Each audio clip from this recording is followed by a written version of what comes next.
Сынос болбосо да мектепте взнос болуп жатпайбы. Аны уккан кезинде ата-энелер көзүндө слез болуп жатпайбы. Нурактысың, мени ар дайым мактап жүрөсүң. Өзүң айттың эле го, сен көп кыздарды сүйөсүң. О, мен сизди бир аз сүйүп баратам. Ичим сизге күйүп баратам. Кийинен айтыштарын көп көрүп, ошолорду көрүп, мындай өзүңөр түздөйсүң. Мен Элмирбек Иманалиев менен Ашыраганыкын көргөм. Мағалысы Элмирбек Иманалиев жагат. Түшүмдө мен алкымдан өптүм, сүйүүгө толгон деңизге чөктүм. Растаямча деп. Өкүрөктө кайгы болду. Буларды кимге ардатың эле? Айшолума. Ал ошентип атын атайсыз беле? Сомбочу. Көрүүчүлөр ушул видеону көрүп, Нагыстансында башпайген алып алсам, мен устатыма гүлүгөт сатып берем, атама машина, апама Япония кыдыртып келем. Салам достор, урматтуу Сокол медианын катталуучулары, сиздер менен кайрадан амандашып жатканыбызга абдан баанычтабыз. Жакында эле социалдык тармактарда эки кичинекей акындын айтышып жатканына баарыбыз эле күбө болсок керек. Дал ушул кичинекей акындар бүгүн Сокол медианын студиясына конок катары келип калышты. Нурак менен Баяман. Салам, кандайсыңар? Жакшы. Кандай келип олдуңар? Жакшы. Студиябыз жактыбы? Сонун. Сонун экен. Анда силер биздин көрүүчүлөр менен комуз менен саламдашып койгула. Макул. Ким баштайт? Биринчи Баяман баштасын, андан кийин Нурак. Мен билишимче Нурак бир жаш кичи окуйсуң, Баяман.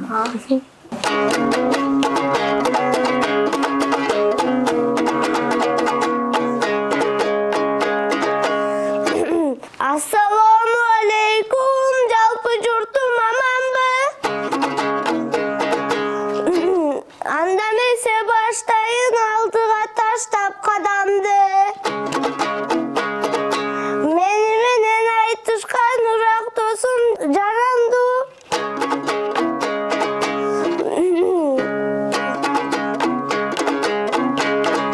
Сокол медиа каналы сөздөрүнү эмен угалы. Сокол медиа каналына ийгилик каалап туралы. Түз берилген суроого буйдалбай тур жооп суналы.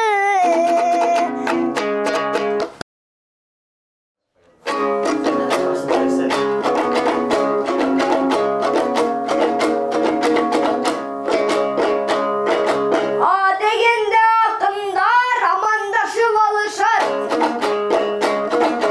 Андан кийин кеп баштап ортого оюн салышат. Кулуң кезден даштарың күлүктөр менен жарышат. Батасын алса элибиз, балдарың бийикти көздөй барышат.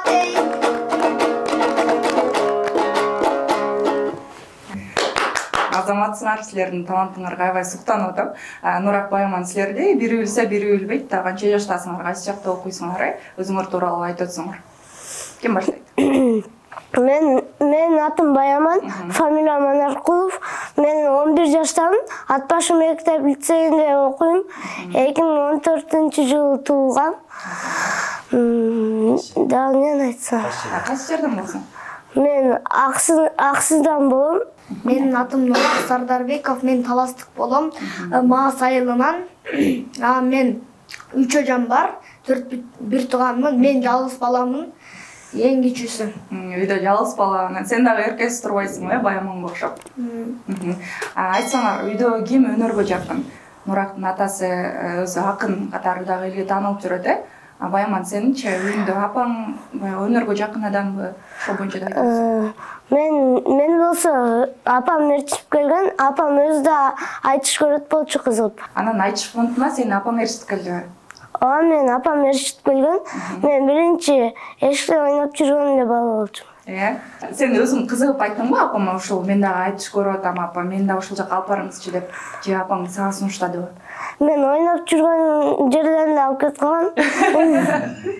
Сен айтышкан атыңдардын арасына кошуп коеюн деп элеби? Анан мен биринчи Манас жаттап, анан айтышып калгам да. Канча жыл Манас айтып жүрдүң? Мен 2,5 жыл Манас айтып жүрүп, мен 1 жылдан бери чертип жүрөм да. Бир эле жыл болуптур айтышканыңа. А сен айтсаң айтышмадың алгач келгенде ичиңде кандай сезимдер болду эле? Чоң акындарды көрүп, азыркы устаттарыңды көргөндө? Мен аябай суктанган болчу. Мен ушундай чоң акындар менен буюрса бир мекемеде чогуу жүрөмбү деппи? Ооба. Азамат, Ораксыч? Менин атам да акын. Мен ошо жолго салайын деп, мен да ушундай акын болуп калдым. 2 жыл сага калып. Бирок сен өзүңдүн атаң жөнүндө кененирээк тааныштырып өтсөң, анткени сенин атаңдын аты аталган жок да бул жердечи. Көрүүчүлөр билбей калышы мүмкүн. Менин атамдын аты Медер Курманалиев, ал жакшы акын, жакшы ата. Мага көп дастандарды үйрөтөт, термелерди үйрөтөт. Жаттатат көп нерсени. Сага колдоо көргөзүп турбайбы? Сен айтыш фондуна канча жашыңда келдиң? 8 жашымда, азыр ондомун. Нурак сени поэзияга да жакын деп айтып калышты. Өзүң ыр жазат экенсиң, ырсактарын. Бир-эки куплет өзүңдүн жазган ырларыңдан окуп бер энди. Качандан бери жазасыңар? Марттардан баштап жазып баштадым. Ушул жыл эле? Азыркы заман деген. Көбөлөр бар. Жалгыздык. Сүйүү деген бар. 3 класстын баласы сүйгөндө эле жазып койгон. Мектеп бар. Ошо. Көбөлөр нерселер бар. Өзүңө жаккан ырларыңдан окуп бер энди. Азыр. Сүйүүнү айткам. Сүйүүнү айтпай коеюн, Сүйүүнү эле айтсаң болот. Биринчи алгач заман дедиңби? Ошол ырсактарыңды оку, андан кийин дагы окусак болот. Заманды окуймунбу? Азыркы заман кымбат жаман, мурдагы заман көп болчу чабан. Азыркы заман окубайт Куран, мурдагы заманда атка минет. Азыркы заманда машинеге кирет. Азыркы заман бузулду. Мурда бооз үйлөр, азыр этаж үйлөрү курулду. Жаман жака бурулду. Мурда бизде 5 бармак болчу. Азыр жегенибиз суши, кийгенибиз худи. Мурда чапан калпак кийчүбүз, Манас атаны билчүбүз. Анасы, Азамат. Сен өзүң көп китеп окуйсуңбу? Бул сөздөрдү, ырсаттарын кантип карайсың? Уйкаштарды таап, китеп окуйм. Үйдө Улуу Мурас деген китеп бар, ошондо уйкаштарды таам. Азаматсың. Сүйүү тууралуу дагы окуп көргөзбөймүн. Окуйму? Сулуу кыз көрдүм, түшүмдө мен алкымдан өптүм, сүйүүгө толгон деңизге чөктүм. Каякта мен болсом да сени эстейм, кыйналам сен жок мага эл жок. Чачың сенин жайпаган, алыстан сени байкаган, бир эле мен бар, келчи мага келчи. Сүйөм деп айта албайм, жаныңа бара албайм, сени эстебей тура албайм, жаңы сүйүүнү кура албайм. Бирактан атасы дагы студиялыкта да ошо бир аз тартынып минтип атасын карап атпайбы? Ошентсе дагы суроо берейинчи, сен 3-класс эле болсоң, бул өрдү кимге арнадың эле? Ажырашып кеткен ошо Айшолума. Айшолуңа арнадың беле? Ал ошентсе атынан кайрылсыз беле? Сон болчу. Анан? Ошо? Ажырашып кеттиң, эмне кыласың? Билбейм. Эмне болуп ажырашып кеттиң? Кененирээк айтып берчи, атаңдан тартынбай эле. Бир ай сүйлөшпөй калганбыз. Ал айтты ажырашабыз деп. Орусчада расстаемся деп. Расстаемся деди. Анан өкүрөктө кайгы болду. Өкүрөктө дагы. Ошо? Кандай сезимдер болду? Февралдарда ажырашып кеткенбиз. Уnuттуңбу аны? Уnuттуңбу? Жок, унута элекмин. Андай кыз таба аласыңбы? Андай сулуу кыз таба аласыңбы? Жок. Аябай татынакай беле? Ооба. Эмне кыласың? Баш кошуш керек азыр. Кайрадан башкарыш керек. Кечирим сурабайсыңбы? Баяман досуңан дагы мындай эки оңор чогуу гүл көтөрүп барып алып кечирим сурасаңар болбойбу? Көтөргүм келген жок. Ал мага вообще внимание кылбайт. Ошол үчүн дагы кечирим сурагың келбейт албы? Баяман сенчи? Сен деле 4 классың, Ооба. Анан буга чейин жакшы көргөн кызың болду беле? Жок. Неге? Класста эч ким жок да. Суу эч ким жок да. Болчу алдап атат мага айткан. 1 жаш кичүү болсочу? 1 жаш кичүү? Эчтеке болбойт да. Таппай калганда сага. Макул. Сага ким айттыр? Өзү айткан. Кызды сүйүп калыптыр, анан 5 күндө сактай калды. Досуң сырын барын айтып койбодуңбу? Жок. Азаматсыңар. Силер буга чейин дагы интервью берип, анан ошондо Баяман айткан экен да, орус тилин берген эжейим орус тилин жакшы эмесмин деп, эмнеге ал сабакты жакшы окугуң келбейби же кандай? Окугум келет, бирок эже аябай урушат да. Аябай урушабы? Эмне себептен урушат? Көбүнчө бардыгы окубай келишет да. Окугула деп урушат турбайбы да? Нурак, сен бардык эле сабактарын жакшы окуйсуң да? Ооба. Сон анда эфирибиздин ортосунда дагы эфирибизди кызыктуураак кылыш үчүн эки оңор айтышып көрбөйсүңарбы? Макул. Көрүүчүлөргө дагы кызыктуу болсун, айтышып көргүлө энди. Ким биринчи баштасын? Каалаганыңар баштасаңар болот. Нурак досуң, мени ар дайым мактап жүрөсүң.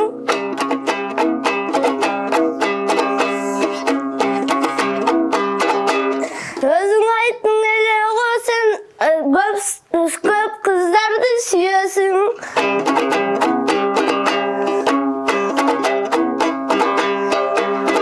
Мына жанымда турган эжекем, сиз деле сулуу экенсиз. Нурактан көп эле жаш улуусуз.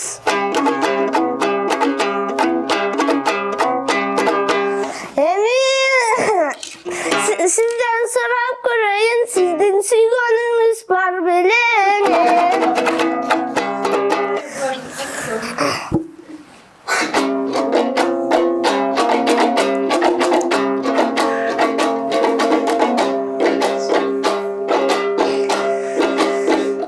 Менин дүйнөмдө 30 кыз бар болгон. 31-нчи ошо Айшола болгон. 32-нчи мына эжеке болчу окшойт. Бирок айла жок, мен тие албайм, ала албаймынбы сизди. Улуу болбосоз мени менен тең болсоз, мен сизди алып эле ала качан болду. Эми айла жок, мен башканы издейм. Айшолада эч кимди мен таба албайм, таба албайм. Акыркы жолго коёсуң. Акыркы жолго коёсуң. Акыркы жолго.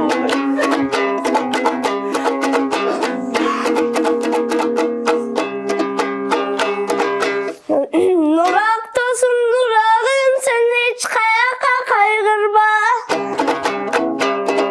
Эч бир кызды таппасаң, анда жаныңда турат бир кызың. Керек болсо бир кызың, анда ушул эжени элең алып кетет. Сомар мага эле дешип айтышты.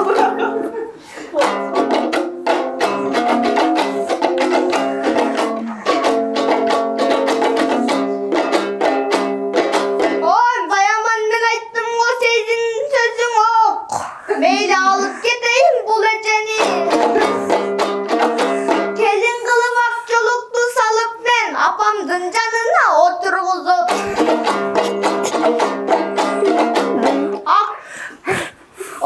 Мен сизди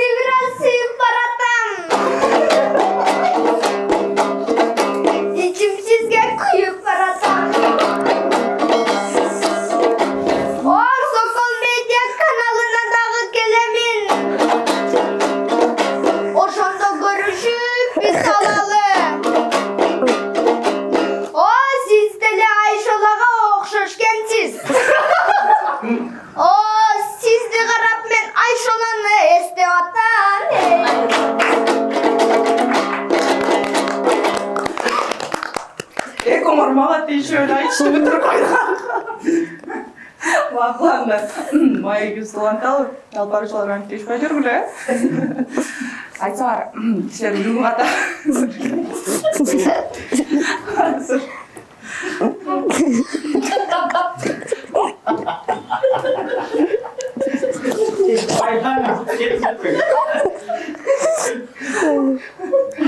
Студиядағыларға соны маңай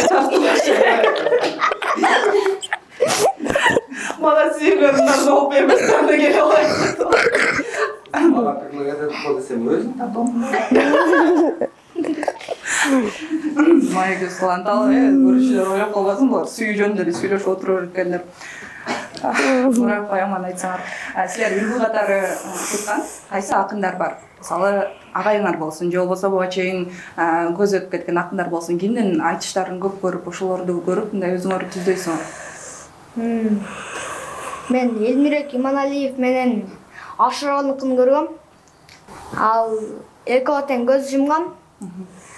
Азыркы түрү акын Самирбек Үсөнбаев, аксакалы. Азыркы мыкты акындар неме Шекербек ата, Амантай ата, Жеңи жок ата. Ой, Жеңи жок дейм, Жеңишбек ата. Алуу Азамат байке.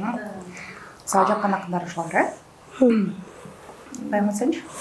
Мага болсо Элмирбек Иманалиев жагат, дагы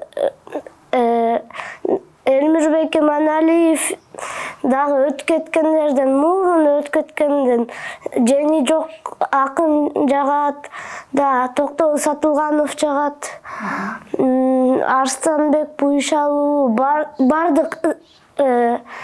бардык эме азалкар акындардын бардыгы жагат. Көбүнчө андай тирүүлөрдөн Амантай ата, Шекербек ата, да Асылбек Маратов устат да жагат. Өзүңөрдүн устатыңар Асылбек Маратов жөнүндө айтып берсеңер, силер мисалы айчыкка дайындап жатканда силерди кандай дайындайт, кандай өзүнүн кеңештерин берет? Ал жакшы устат сонун. Ал неме Арстанбек Буйлаш уулунун 5-небереси. Мен ошого сыймыктанам.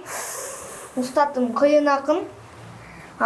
Бир концерттерге чыгып атканда даярдайт, уйкашты мондай кылгыла, тигиндей кылгыла дейт. Байман? Биринчи чыкканда уйкаш тапкыла дейт. Биз уйкашты алып келебиз. Ошону мындай оңдойт да. Асылбек Маратов байке устатыбыз. Көбүнчө концерттерге чыкканда биринчи орунду алып келет, баш байгени алып келет. Устатың биринчи орунду алып атканда сен сыймыктансаң керек, Аябай сыймыктабыз Нурага экөөбүз. Азаматсыздар. Жакында эле силер апрель айында Токтогул Сатылганов атындагы улуттук филармонияда экөөңөр айтышып чыктыңар. Бул эл тарабынан аябай кызыгуу менен кабыл алынды. Экөөңөрдү колдоп, деги эле ушундай колдоону күттүңөр беле? Экөөбүз аябай. Мен мындай болорун элесин 2 интервью алып, мурда чыккан кезимде мындай эле 18 просмотр, 22-40 деп болчу. Азыр канча? Азыр көп болуп атпайбы? 15 миллион болуп атпайбы? 15 миллион, 15 миң. 15 миңдей. Жакында миллион болот. Айтсаңар, Токтогул Сатылганов атындагы улуттук филармонияда экөөңөр айчыкка чыкканда, чоң сахнага ошондо биринчи жолу чыккаңар да? Эл көп болгон жерге. Анан ичиңерде толкундануу болду?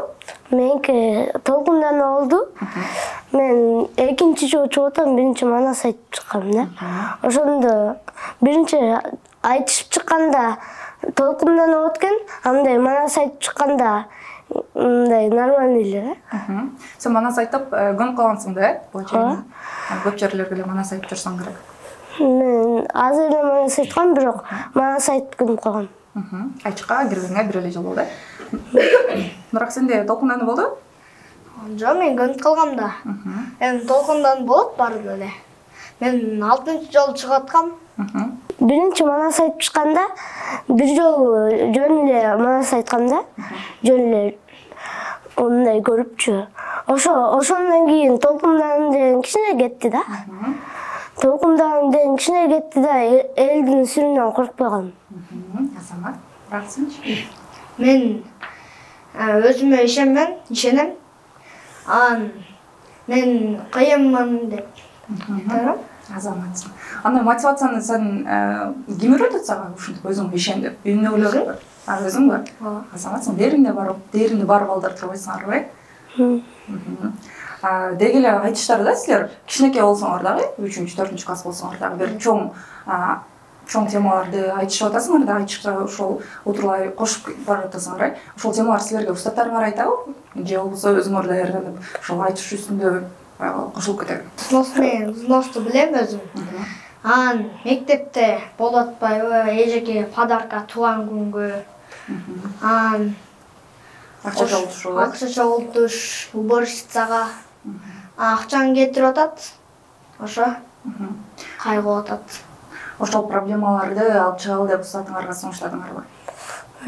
Биз өзүбүз тандадык.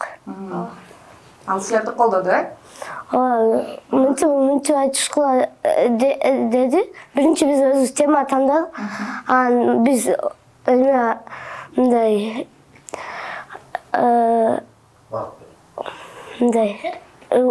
сөзүбүздү оңдоду да.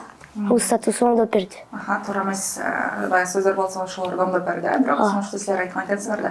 Жакында 4-июнда 4 акын концерт бар экен, ал жака дагы барып силер өзүңөрдүн өнөрүңөрдү тартып аласыңарбы? Ооба. Даярдыктар 3 акын 4 акын жакшылык, Баяман, мен Айша, үчөөбүз. 4 акындын концерти болот. Анан биз үчөөбүз айтышабыз да. Дагы бизден чоңураак бир жакшылык деген бала кошулатпыз. Алда силер менен чогуу айтышып жүрөбү? Биздин оңдукта келип айтышып жүрөт о. Силерге бир жакшы суроо бергим келип атат да.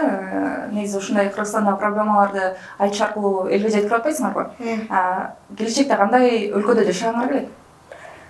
Келечекте Өзүм төрөлгөн Кыргызстанда жашагым келет. мен эмен каалайм, Кыргыздан өнүгүп, мындай башчы деп эле мындай бактылуу жашалы, мындай эчтеке жок эле жашагы келет да. Кыргызстандын баары жокчулукта эмес, барчылыкта, токчулукта жашаган каалай экенсиң да? Ооба. Нураксанчы? Мен кедейлер бар го, помуштар. Ошолорго үй алып баргым келет, бактылуу болуп. Сносторду жоккум келет, мектептерде.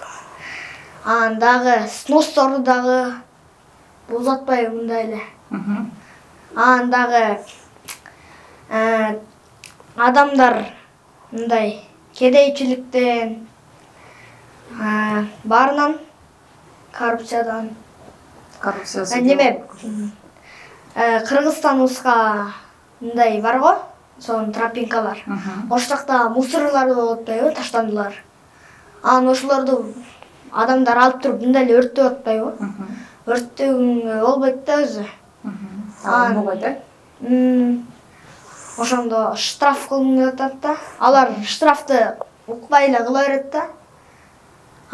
Камера коюш керек, камераларды койлбой эле кылып коет алар. Кичинекей болуп Кыргызстан ушунча проблемаларын айтып атасыңар, келечекте депутат же президент болгуңар келбейби? Жок, мен акын болгум келет. Акын эле? Мен саясат айткан төкмө акын болгум келет. Азамат, өзүң саясатка баргың келбейби? Жок. Эмнеге? Корком.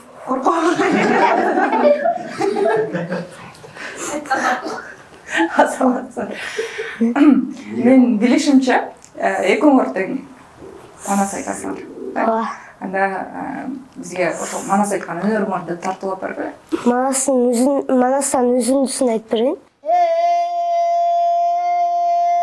Gece kırdı tüzdü dokılgan, Kılaygan derdi çok kılgan, Kırıktın başı kırgıl çal, Bakırgan boydum bakayga, Barıp tüşü kaldı deyt, Acalından uyulup, Ağıp tüşü kaldı deyt,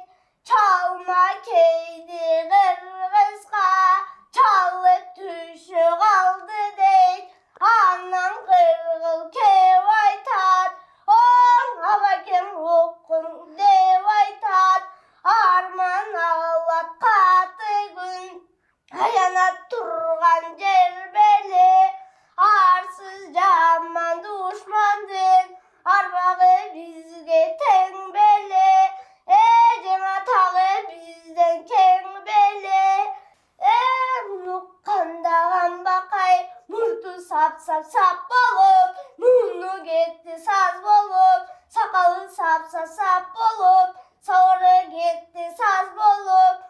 Ey Aykölüň manas kabılan, atаңдын жайын сұрасаң, қылая бағып күлбөгөн, күңгүрөдө сүйлөгөн, ачыркен күч артылган дүйнөдөн тең таластын жеринде, аргын кыргыз элинде, 12 чоро башында Aykөл Манас Кабылан сөз сүйлөдү каршында, кагылайын калайык туташканда тендигиң, туташ болсо бирлигиң, өмүрдөгү ырыскы ачыркен өксүбөсүн бирлигиң ой. Азамат. Өмүрдүн азамат балдар экенсиңер. Мисалы силер менен тең балдар убактысын текке кетирип, телефондо же болбосо бир кереги жок жерлерде жүрүшпөйбү? Анан сабактарында жакшы окушпайт дегенде өзүңөр теңдүү балдарга кандай кеңеш берет элеңер? Мен болсо жакшы окусун, чоңойгондо апасын баксын, анан ар бир баланын өзүнүн таланты бар болуш керек. Мындай, ар бир бала Кудай талант берген. Аны өркүндөтпөсө ал талант жок болуп кетет. Анан балдар өздөрүнүн талантын жокко наркы телефон ойноп жокко кетирбей, китеп окуп же мындай же Пайдалуу жака кетсе, ошондо мындай президент или депутат болот. Же болбосо силерге окшогон акын болот, Бирок Мен каалайм, мендей жаштагы балдар мындай эле TikTok көрүп отурбайбы, жанагы балада 4 дегендерди көрүп атпайбы. Мен каалайм алар мына Баямандай болсун, башка акындардай болсун, же бир кесиби бар болсун, художник деген же мушташ, карате деген, же спорт. Кудай кылып атат да балдарды.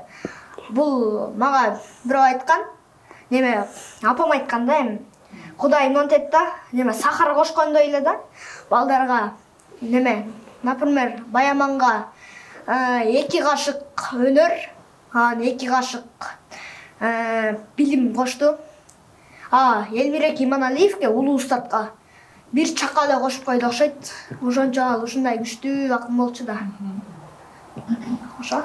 Силер теңдүү балдар убактысын кереги жок социалдык тармактарда эмес, керектүү тарапка жумшаса деген оюңар бар экен да. Силердин өнөрүңөр теги эле колдоо көргөзүп турган студиябызда азыр апам Баямандын апасы, Нурактын атасы отурат. Ата-энеңерге өзүңөрдүн ыраазычылыгыңарды айтып өтпөйсүңөрбү эфирден пайдаланып? Мен апама ыраазычылык айтам. Мен төкмө акындык өнөргө алып келип, ушундай ушул элге таанымал болуп аткан үчүн эжекеме айтам, рахмат. Мен окутуп аткан, мен болсо эме кылып аткан, жана бош болбогондо мындай концерттерге барып калганда окуудан бошотуп койгон үчүн. Класс жетекчиңе ыраазычылыгыңды айта турбайсыңбы? Класс жетекчиме эң биринчи апама ыраазычылык айтам. Сен дайыма колдоп жүрөт экен, сен кайсы жакка барба, бардык жактан сага өзүнүн колдоосун көргөзүп турат экен. Мен биринчи устатыма рахмат айтам. Атама дагы эжекелериме, жакпаган сабактар болгондо эле бирок эжекелерин өзүм мага жагат да. Анан байге алсам, баш байгени алып алсам, мен устатыма гүлүгө сатып берем, атама машина, анан апама Японияга кыдырып келем. Буюрса. Сонун тилектериңиз. Азаматтар, биздин дагы эфирибиз соңуна чыгып калды. Бүгүнкү эфир жактыбы силерге? Ай жакты. Кызыктуу болдубу, Маек? Ай кызык. Азаматтар, анда биздин көрүүчүлөргө өзүңөрдүн каалоо тилегиңерди айтып өтсөңөр болот. Андан кийин эфирибизди бир шаңдуу музыка менен, шаңдуу ыр менен жыйынтыктайлы. Алгач биздин көрүүчүлөргө өзүңөрдүн каалоо тилегиңерди айтып өтүңөр. Көрүүчүлөр ушул видеону көрүп, намыстансın да. Biz de ушундай акылдуу болойлу.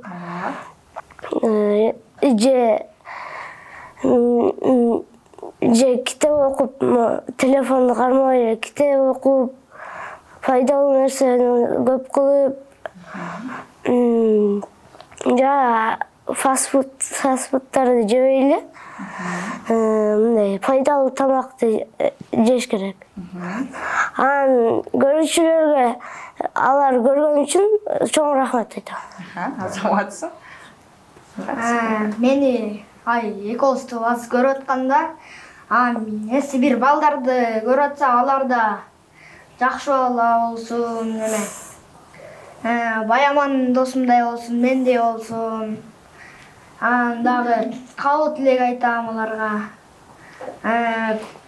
Көп жашагыла, жакшы чоңойгула. Анан Баяман айткандай фастфудтерди жебегиле. Алар отравалар, көптөгөн школьный магазиндерде китайский штучкалар сатып атат, латтау деген. Ошолорду жебегиле, алар мындай эле подделка бумагадан жасалган жебегиле андай. Азаматсыңар, дайыма бири-бириңерди колдоп жүрөт экенсиңер. Маегибиздин жүрүшүндө да байкадым, Баяман Нуракты, Нурак Баяманды мактап, коштоп, колдоп турат экенсиңер. Достугуңар ушу менен жазылбасын. Төрүк дос болгула, төрүктүү дос болгула. Урматтуу көрүүчүлөр, бизге көңүл бурганыңыздарга абдан ыраазычылык билдирем. Бизде Сокол Медианын студиясында эки мыкты келечекте чоң акындар келип отуруп, ушул акындар менен маек курганыма мен аябай кубанычтамын. Студиябызда бүгүн конокто Нурак жана Баяман болду. Рахмат силерге. Рахмат. Мейли. Сен да Баяман.